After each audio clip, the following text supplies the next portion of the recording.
참선데이 종려 주일입니다. 예수님께서 십자가를 지시기 위해서 예루살렘으로 들어가는 날을 기념하는 주일입니다.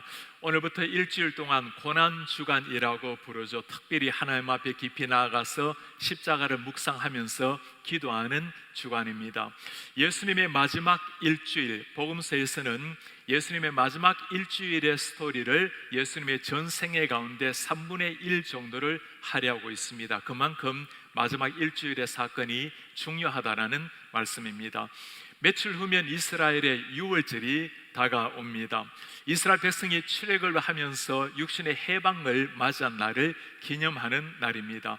당시 예루살렘에는 인구가 10만 명 정도 되었습니다. 유월절이 되면 전국 각지의 사람들이 다 모여들어서 200만, 300만 가까이의 사람들이 예루살렘으로 모여들었습니다. 예수님께서 예루살렘에 들어가실 때였습니다. 수많은 사람들이 예수님을 따라오면서 환호를 지릅니다. 호산나, 호산나. 사람들이 모여들어 서로 간에 묻고 있습니다. 이 사람이 누구인가? Who is this? 이 예수라는 사람이 누구인가? 예수님이 어떤 분이신가? 종료주일에 우리가 물어야 될 가장 중요한 질문입니다. 이 예수 그리스도 누구신가?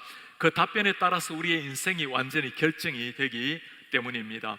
사람들이 서로 간에 말을 하죠. 갈릴리 나사렛에서 온 선지자라고 합니다. 선지자, 그럴 만했죠. 예수님의 삶은 굉장히 달랐습니다. 니고데모가 예수님께 나와서 변화를 받았죠. 율법사들이나 바리새인들과의 가르침과는 달리 지혜 있는 하나님의 말씀을 선포했던 예수님입니다. 기적도 참 많이 행하셨죠. 풍랑에는 파도를 잠잠케 하신 예수님, 500여로 5,000명을 먹이신 예수님, 죽었던 나사로도 살려내신 분이 우리 예수님이셨습니다. 유월절이 다가오면서 사람들 마음속에는 예수님께 관심이 집중되기 시작합니다. 그 옛날 하나님이 모세를 보내셔서 출애굽을 시켰는데 이 예수님이 민족을 해방시킬 그 사람이 아닐까? 영혼의 구원자가 아니라 로마의 제국의 압제에서 해방시켜줄 정치적인 메시아를 기대한 겁니다. 지난주 월요일에는 신안도 산을 오르게 되었습니다. 정상에 올라갔을 때 한인분들이 몇 분이 와 계셨습니다. 제가 목사라고 소개를 했더니 그 중에 한 분께서 설교를 잠시 해야 되겠다고 말씀을 하기 시작을 하셨어요. 참 여러 가지로 박식하셨던 분이셨습니다. 대학을 마치고 직장에 들어가는데 그 직장이 기독교 신우회가 우리나라에 처음으로 세워진 직장이었습니다. 매주 토요일에 8시부터 9시까지 먼저 예배를 드리고 일을 했습니다. 당시 때 가장 뛰어났던 목사님들 2분에게서 10년 동안 하나님의 말씀을 잘 배우느라고 고백을 했습니다. 성경도 참 많이 읽으셨던 분입니다. 신약과 구약을 몇 차례나 읽고 요르단이 주재원으로 일을 했기 때문에 요르단에서 발견한 것은 예수님의 그 흔적이, 성경의 흔적이 그대로 남아있는 것을 보고는 성경이 지리적으로 사실이구나라는 것도 깨달았던 분입니다. 성경은 무엇보다도 자신에게 역사에도 중요한 책이라고, 이 성경이 역사적으로도 중요할 뿐만 아니라 문학적으로도 중요하고 지리학적으로도 중요하고 무엇보다도 경제적으로도 중요하다고 그렇게 말을 해요. 세상 사람들이 성경의 원리대로 회사를 이끌고 경제 활동을 한다면 모두가 성공을 할 것이라고, 이 정도로 성경을 잘 알고 성경의 가치를 높이는 분이라면 참 좋은 신앙이겠구나 생각을 했습니다. 그러나 그분에게 예수 그리스도는 참으로 뛰어난 한 선지자요 중요한 분이셨지만 그분의 개인적인 주님은 아니셨습니다. 예수 그리스도가 누구인가라는 질문에, 그분이 나의 주님인가의 질문에 예라고 답할 수가 없었던 분이셨습니다. 여러분들 어떠십니까? 예수 그리스도 나에게는 어떤 분이십니까? 나의 구원자라고, 나의 주님이시라고, 나의 전부라고 다양하게 대답을 하실 겁니다. 한 번 더 물어보시길 바랍니다. 주 예수 그리스도, 우리가 고백하는 대로 정말 그분을 그렇게 따르고 살아내고 계십니까? 오늘 본문에는 상황 하나하나가 이 예수님이 어떤 분이신지를 잘 보여주고 있습니다. 먼저 그림을 하나 보면서 당시의 상황을 한번 그려보기를 바랍니다. 예수님께서 어린 나귀를 타고 예루살렘으로 입성하는 모습입니다. 무리들은 환호하고 제자들은 따르고 종려나무 가지를 흔들면서 겉옷을 땅에 펼치고 모두가 기대 찬 얼굴의 모습입니다. 그런데 예수님의 얼굴을 가만히 살펴보면 그렇게 밝은 모습이라기보다는 장엄한 모습이 드러납니다. 십자가를 앞에 두고 계셨기 때문입니다. 이 예수님이 어떤 분이십니까? 오늘 정료주일을 맞이해서 예수님의 모습 본문을 통해서 5가지로 살펴보려고 합니다. 정료주일에 우리가 만나야 될 예수님, 첫 번째는 주인이 되시는 예수 그리스도입니다. 우리의 주가 되시는 예수 그리스도. 예수님께서 제자 둘을 먼저 보내시면서 말씀을 하십니다. 너희는 맞은편의 마을로 가라. 그리하면 곧 매인 나귀와 나귀의 새끼가 함께 있는 것을 보리니 풀어 내게로 끌고 오라. 만일 누가 무슨 말을 하거든 주가 쓰시겠다 하라. 그리하면 즉시 보내리라. 주가 쓰시겠다. 가서 나귀를 새끼를 끌고 오라. 제자들의 입장에서 생각하면 이해가 되지 않는 말이었습니다. 주가 쓰시겠다. 이때 주라는 말은 여호와 하나님, 전능하신 하나님이라는 의미입니다. 하나님께서 만물의 전 세계 주인이라는 것을 보여주는 말씀입니다. 제가 신학교에서 가르치는 선생님 중에 한 분이 예수님을 두고 늘 말씀하기를 우리의 주인님이라고 그렇게 기도를 늘 하셨어요. 당신의 구원자가 되실 뿐만 아니라 주인님, 주가 되신 예수 그리스도. 제자들은 예수님의 말씀에 묵묵하게 순종을 하면서 길을 떠났습니다. 말씀이 이해되어서가 아니라 주님께서 하신 말씀이기에 길을 떠난 겁니다. 우리 성도님들, 하나님께서 말씀하시면 이 제자들처럼 묵묵하게 순종을 하시기를 바랍니다. 나귀가 보일 때 비로소 순종하는 것이 아닙니다. 우리가 순종을 하다 보면 나귀는 하나님이 친히 준비를 하시는 겁니다. 나귀가 눈에 보일 때가 아니라 하나님의 말씀을 믿고 나가는 겁니다. 순종은 내용을 보고 하는 것이 아니죠. 말씀하시는 그 분을 신뢰하기 때문에 순종을 하는 겁니다. 예수님께서 나의 주인님이시라면 우리는 마침표를 찍고 순종하며 나아가는 겁니다. 그때 우리의 순종을 통해서 하나님께서는 기적의 역사를 이루시는 겁니다. 제자들도 대단했지만 이 나귀 주인도 참으로 놀랍죠. 주가 쓰시겠다라는 그 한마디에 바로 당신의 나귀 새끼를 풀어줍니다. 이름도 없는 무명의 한 평신도 그리스도인이었죠. 평소 때 하나님을 경외한 사람이었고 예수님에 대한 소문을 많이 들었을 겁니다. 당신의 물질을, 당신의 짐승을 쓰시겠다라는 그 말씀에 너무나 기뻐하면서 자기 것을 내어드린 사람, 예수님을 주인으로 모시고 살아가는 사람이 따라가야 될 좋은 모델이 나오고 있습니다. 주인이 말씀하면 질문이 필요 없는 거죠. 순종할 때 가장 기쁨이 있고 행복하기 때문입니다. 우리 예수님께서 원하시는 것이 있다면 사랑하는 성도님들, 기꺼이 주님을 위해서 드리시기를 바랍니다. 내 전부를 드린다 하더라도 그것은 주님을 향해서 내 자신을 드리는 조금 더 희생이 아니라 영광스러운 특권이 될 것입니다. 찬송가 149장에 주 달려 죽은 십자가 4절의 가사입니다. 온 세상 만물 가져도 주 은혜 못다 갚겠네. 놀라운 사랑 받은 나 몸으로 제물 삼겠네.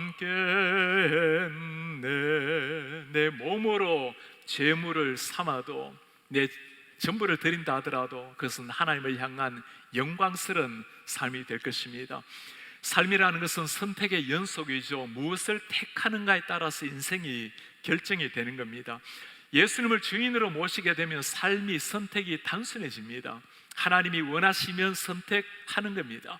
하나님이 원치 않으신다고 생각이 들면 내려놓는 겁니다. 하나만 물어보시면 되는 거예요. 주님께서 무엇을 원하시는가? 하나님이 원하시는 대로 살아내는 성도님들 되시길 바랍니다. 종료주일에 우리가 만나야 될 두 번째 예수님의 모습입니다. 겸손하신 예수 그리스도. 만물의 주인이 되신 예수 그리스도는 참으로 겸손하신 주님이셨습니다. 세상의 왕이라면 백마를 타고 수많은 군병을 이끌고 아마 입성을 했겠죠. 그러나 우리 예수님 조그만한 나귀 새끼를 타시고 들어오셨습니다. 5절에 말씀합니다. 시온의 딸에게 이르기를 내 왕이 내게 임하나니 그는 겸손하여 나귀 곧 멍에 매는 짐승의 새끼를 탔도다 하라 하였느니라. 겸손하여 나귀 새끼를 타신 예수님, 예수님의 삶은 시작부터 겸손이셨습니다. 하늘의 하나님께서 하늘의 모든 모습을 내려놓고 이 땅에 인간의 몸을 입고 오신 것 자체가 상상이 되지 않는 겸손한 모습이었습니다. 바울은 예수님의 성육신을 두고 하늘의 하나님께서 자기를 비워 종의 형체를 입고 이 땅에 오셨다라고 표현을 하고 있습니다. 예수님 가나안 목수의 아들로 태어나신 하나님의 아들, 갈릴리 그 어촌에 나사렛 길에 먼저 나는 길을 걸어 다니시던 예수님, 누가 그분이 하나님의 아들이라고 상상이라도 할 수가 있었겠습니까? 삶 자체도 모든 것이 겸손이셨어요. 심지어 죽음을 앞에 놓고도 예수님께서는 마지막으로 하신 일이 무엇입니까?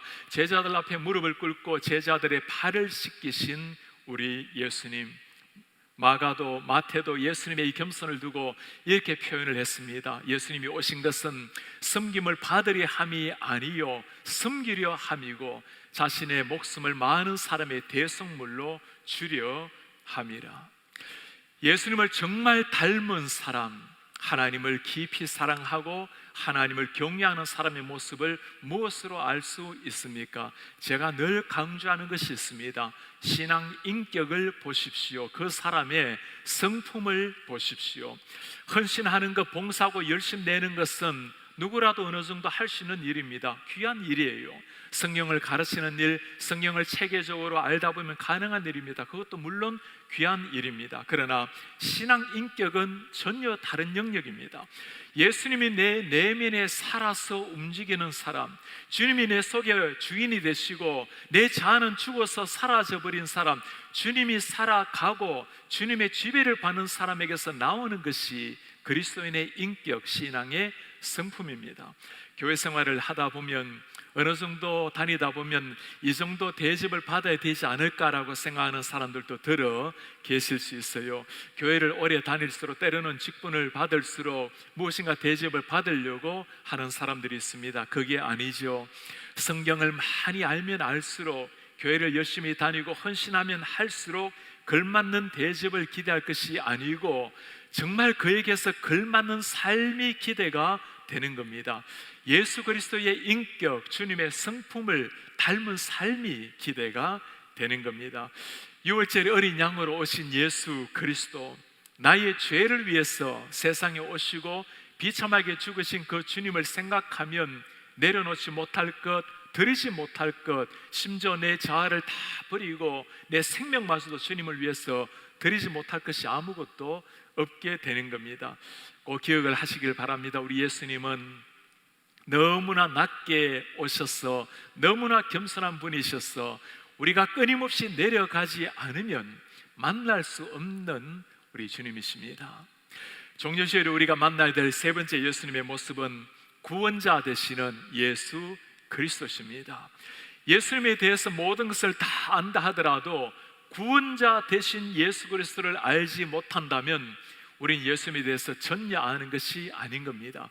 예수님께서 세상에 오신 목적, 이유가 죽은 인류, 무너진 인류를 구원하기 위해서 주님이 친히 오신 겁니다. 오늘 무리들은 그 예수님의 이름을 부르면서 환호를 합니다. 앞에서 가고 뒤에서 따르는 무리가 소리 높여 이르되 호산나 다윗의 자손이여 찬송하리로다. 주의 이름으로 오시는 이여 가장 높은 곳에서 호산나 하더라. 호산나 다윗의 자손이여, 이 말씀 안에는 메시아에 대한 기대가 있습니다. 다윗의 아들로 오실 그 메시아, 호산나란 이름은 히브리어로 호시아나라고 말합니다. 지금 구원하소서라는 의미예요. 지금 당장 우리를 구원하소서. 로마 압제하여서 자유의 몸이 되길 원했던 이스라엘 백성들, 이렇게 소리친 사람들이 며칠 지나고 난 다음에 그 예수 그리스도를 우리 십자가에 못 박아라고 소리를 칩니다. 그들이 기대했던 메시아가 아니었기 때문이었습니다. 예수님께서는 메시아가 맞으시지만 정치적인 메시아가 아니었습니다. 하나님으로부터 분리된 우리 한 사람 한 사람, 영원한 지옥으로 떨어졌던 우리 한 사람 한 사람을 살리시기 위해서 이 땅에 오신, 우리의 영혼을 새롭게 하실, 영원한 생명을 주실 하늘의 메시아였습니다. 예수님은 그 이름부터 구원자 되시는 목적을 잘 보여주고 계십니다. 천사가 요셉에게 이름을 주실 때 한 말이죠. 아들 낳으리니 이름을 예수라 하라. 이는 그가 자기 백성을 그들의 죄에서 구원할 자이심이라 하니라. 예수라는 이름, 죄에서 구원할 자이심이라. 예수라는 이름은 히브리어로 예슈아라고 사용을 합니다. 하나님이 구원하시다라는 의미입니다. 하나님께서 예수 그리스도를 통해서 당신의 백성을 구원하시겠다라는 약속이 이름에 이미 들어가 있는 겁니다. 이 예수 그리스도를 만나게 되면 인생이 바뀌게 되는 겁니다. 죽은 영혼이 살아나게 되고 구원의 감격을 노래하게 되는 겁니다. 우리 교회 이스라엘의 파송 선교사님 김현일 선교사님께서 이스라엘에서 다니셨던 교회가 있습니다. 담임 목사님이 가이 코엔 목사님인데 이스라엘 아코에 있는 아스레 추수 교회라는 곳입니다. 가이 코엔 목사님, 이분이 한국에 방문했을 때 제가 이전에 가르쳤던 학교에서 설교를 하시게 되어서 제가 통역을 하면서 그분의 간증을 생생하게 기억을 하고 있습니다. 가이 코헨, 코인이란 말이 제사장이라는 의미입니다. 본래 레위 지파 가문에서 제사장이 될 사람이었습니다. 지금 또 코헨이라는 성씨를 가진 사람을 이스라엘에서는 굉장히 존경을 받고 있습니다. 가이 코헨 유대교 정동학교 예시바에서 앞으로 제사장이 되기 위해서 훈련을 받던 중이었습니다. 그때 기적 같은 사건이 일어났어요. 아코의 거리를 다니다가 한 남성이 책을 구원하고 사라졌습니다. 보니 신약 성경이었어요. 사람이 누군가 하고 쳐다보았더니 그 사람이 사라져 버렸노라고 그렇게 간증을 해요. 유대인에게 신약 성경을 읽어서는 안 될 금수 아니겠습니까? 하나님께서 그의 마음을 열어주셔서 성경 읽기를 시작을 했습니다. 읽다가 오늘 마태복음 21장에서 눈이 확 열린 거예요. 예수님께서 어린 나귀를 타고 예루살렘에 입성하는 걸 보고 스가랴에 예언된 바로 그 메시아가 예수 그리스도라는 것을 주님께서 친히 성령으로 알게 해주신 겁니다. 너무나 감격해하면서 제사장기를 내려놓고 이스라엘 백성들을 구원시켜야 되겠다고 목사가 되었습니다. 오늘까지 십자가의 복음을 전가하고 있는 거예요. 나귀를 탄 그 선지자는 단순한 선지자가 아니었습니다. 하나님께서 보내신 바로 메시아였습니다. 구약의 말씀에 약속됐던 그 메시아가 이 땅에 오신 거예요. 우리 가운데 아직까지 메시아를 만나지 못한 분이 한 분이라도 계십니까? 교회를 다니고 나름대로 열심을 내지만 이 메시아 되신 예수님을 만나지 못했다면, 구원자 예수님을 만나지 못했다면 간절히 기도하시기 바랍니다. 주님께서 반드시 사만의 영혼을 만족해 하시는 분이십니다. 예수님을 만났지만, 구원자 주님을 만났지만 너무나 그 주님이 희미해져 버린 분이 계십니까? 십자가의 그 보혈이 너무나 희하게 보이는 분이 계십니까? 이번 고난주간에 주님 앞에 깊이 나와서 다시 한번 주님 앞에 무릎을 꿇어 보시기를 바랍니다. 그 주님을 만날 때 구원의 감격이 우리 가슴 속에 샘솟게 될 것입니다. 우리가 만나야 될 예수 그리스도, 네 번째입니다. 왕이신 예수 그리스도. 예수님께서 예루살렘에 들어가실 때 사람들은 종려나무 가지를 흔들었습니다. 종려나무는 승리를 알려주는 나무입니다. 예수 그리스도께서 죽음을 이기시고 사탄을 이기시고 승리하는 것을 상징하는 표징입니다. 예수님께서 가실 때 사람들은 겉옷을 벗어서 예수님 앞에 펼쳤습니다. 최고의 존경을 보여주는 거죠. 우리가 당신을 왕으로 모셔드립니다라는 표징입니다. 사람들은 그 예수님을 바라보고 소리쳤습니다. 호산나 다윗의 자손이여, 다윗의 왕권을 이어받을 진정한 왕이 되신 메시아 예수 그리스도, 우리를 구원하러 오실 구원자뿐만 아니라 우리를 다스리실 그분은 왕 되신 예수 그리스도셨습니다. 하나님께서 친히 당신의 아들 인간의 몸을 통해서 이 땅에 오신, 왕으로 오신 주님이셨어요. 우리가 읽은 마태복음 본문에 보면 주의 이름으로 오시는 이여라고 기록이 되어 있습니다. 누가복음에 보면 찬송하리로다 주의 이름으로 오시는 왕이여. 요한복음에는 주의 이름으로 오시는 이 곧 이스라엘의 왕이시여. 주의 이름으로 오시는 이 분이 바로 왕이라는 것을 보여주는 겁니다. 뒤뚱거리는 나귀 새끼를 타고 오시지만 그분은 우리를 다스릴 왕이요, 우리를 사랑하시는 하늘의 왕이셨습니다. 예수님의 왕 되심은 세상의 왕과는 굉장히 다르죠. 세상의 왕은 다스리고 지배하지만 예수님께서는 겸손하게 섬기시는 평화의 왕이셨습니다. 지금 미국은 애틀란타 총격 사건으로 들끓고 있습니다. 최근에 점점 불거지고 있는 아시아인들을 향한 혐오 사상 때문에 참 많은 사람이 아파하고 있습니다. 사회적인 문제를 사회적인 이슈로 접근하는 것은 필요할 때도 있습니다. 그러나 우리 그리스도인들은 꼭 기억을 하셔야 됩니다. 우리에게 일어나는 인생 문제의 근본적인 해결은 하나님 앞에서 우리 자신을 발견할 때, 그때 비로소 진정한 해결이 일어난다는 겁니다. 예수님 시절 때도 수많은 사회 문제가 있었지만, 그러나 인생이 변화되고 나면 변화된 사람으로 말미암아 사회가 바뀌어지는 겁니다.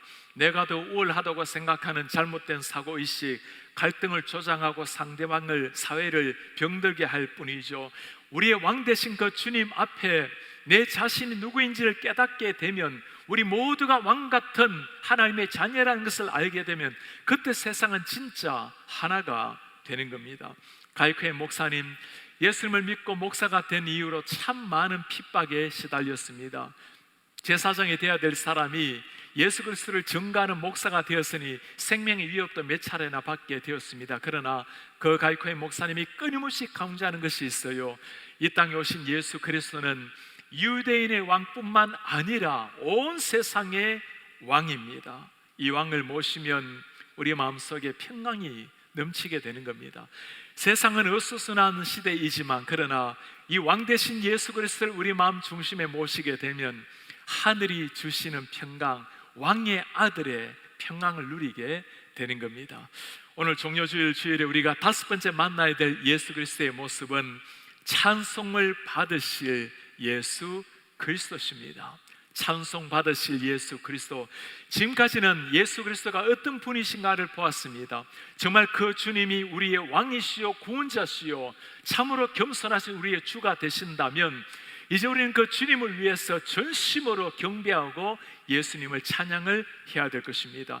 인생의 궁극적인 목적은 구원받는 것이 아니라 구원받은 백성으로서 하나님을 경배하고 하나님을 영화롭게 하는 일입니다. 우리를 통해서 하나님의 이름이 높아지고 찬양을 받는 것, 그것이 우리가 살아가는 목적이요, 그때 우리도 가장 행복한 인생이 될 수 있다는 겁니다. 마크 존스는 이 예수님의 영광에 대해서 잘 설명을 해놓았습니다. 그리스도의 영광은 부록이 아니다. 그렇죠. 그리스도의 영광은 부록이 아니라 인생의 목적이 되어야 되는 겁니다. 우리가 그리스도 자신의 영광보다 우리 구원을 더 중요하게 생각한다면 우리에게 있는 진리는 부분적인 것에 불과하다. 그렇습니다. 우리의 구원은 필요하지만 더욱더 중요한 것은 하나님의 영광, 우리를 창조하신 목적이요 구원하신 목적이 하나님을 찬송하고 영광받기 위함입니다. 예수님을 만난 사람은 한결같이 호산나 호산나 찬송을 했죠. 주님께 구원받은 백성이 마땅히 외쳐야 될 하나님께 영광, 하나님의 찬양입니다. 바울은 로마서 1장에서 11장까지 구원의 그 놀라운 복음을 전파합니다. 예수 그리스도 그 주님을 믿음으로 말미암아 하나님의 은혜로 얻는 구원의 역사, 11장까지 쭉 이야기를 하고 11장 마지막 절에 결론 같은 말씀을 소리를 칩니다. 이는 만물이 주에게서 나오고 주로 말미암고 주에게로 돌아감이라. 그에게 영광이 세세 있을지어다. 아멘. 예수 그리스도 그에게 영광이 세세 있을지어다. 하나님을 아는 것은 교리가 전부가 아니죠. 교리를 잘 알고 성경 지식이 있고 신학 체계가 있다 하더라도 마지막에 모든 것의 정점은 예수 그리스도, 하나님을 향해서 찬송의 손을 드는 것입니다. 하나님께 영광, 하나님이 목적이 되지 않으면 우리 생애는 다른 무엇인가가 우리의 목적을 지배하게 됩니다. 때로는 내 행복이 목적이 되기도 하고, 우리의 가정의 행복, 나의 건강, 때로는 세상 사람을 위해서 살아가는 것 다 귀한 일입니다. 그러나 어떤 것도 우리가 창조받은 근본적인 목적, 구원받은 목적을 대신할 수는 없는 겁니다. 하나님께서 우리를 하나님의 영광을 구할 때, 하나님께 찬란한 최고의 영광을 올려드릴 때, 그때 우리도 가장 행복한 삶이 되는 거예요. 주님을 진실로 경배할 때가 우리 가정에 행복이 있고, 주님을 영화롭게 할 때 우리 인생에 참된 의미가 그때 솟아나는 겁니다. 다윗이 이것을 놀랍게 고백을 하고 있어요. 내가 노래로 하나님의 이름을 찬송하며 감사함으로 하나님을 위대하시다 하리니, 이것이소 곧 뿔과 굽이 있는 황소를 드림보다 여호와를 더욱 기쁘게 함이 될 것이라. 그렇습니다. 하나님을 찬양하는 것, 하나님께 영광을 돌리는 것, 그것이 가장 하나님을 영화롭게 한다라는 사실입니다. 하나님을 찬양할 때 무슨 일이 일어날까요? 찰스 벌진이 했던 아주 중요한 말이 있습니다. 하나님의 자비로 인하여 찬양하면 그 자비는 더 계속될 것이고, 우리의 불행으로 인하여 찬양하면 그 불행은 끝이 날 것이다. 하나님의 자비를 찬양하면 자비는 점점 더 넘치게 될 것이고, 때로 인생에 풀리지 아니하고 낙심되고 힘겹고 불행으로 인해서 찬송을 하면 찬송의 능력이 되어서 그 불행이 끝이 나게 될 것이다. 오늘 우리는 종려 주일의 주인공 우리 주 예수 그리스도께서 예루살렘으로 들어가는 모습을 보았습니다. 인생의 가장 중요한 질문, 그가 어떤 분이신가? 우리의 주인이요, 겸손한 왕이요, 내 중부를 들어도 좋을 만한 우리의 구원자, 우리의 찬송을 받으실 우리 주 예수 그리스도. 백성은 호산나 호산나 하면서 예수님을 따라다녔지만, 그러나 정작 그들에게 십자가를 지고 그들을 구원하실 메시아라는 것을 알지는 못했습니다. 사람들이 환호성 소리를 들으면서 예루살렘으로 들어가는 예수님의 모습이 어땠을까요? 누가복음에는 예수님의 모습을 짧게 표현을 하고 있습니다. 가까이 오사 성을 보시고 우셨더라. 예수님의 눈에는 눈물이 두 뺨을 타고 흘러내렸습니다. 모두가 환호하고 있는데, 호산나 호산나 환호하고 있는데 예수님의 눈에 눈물이 그렁한 것이 이유가 무엇입니까?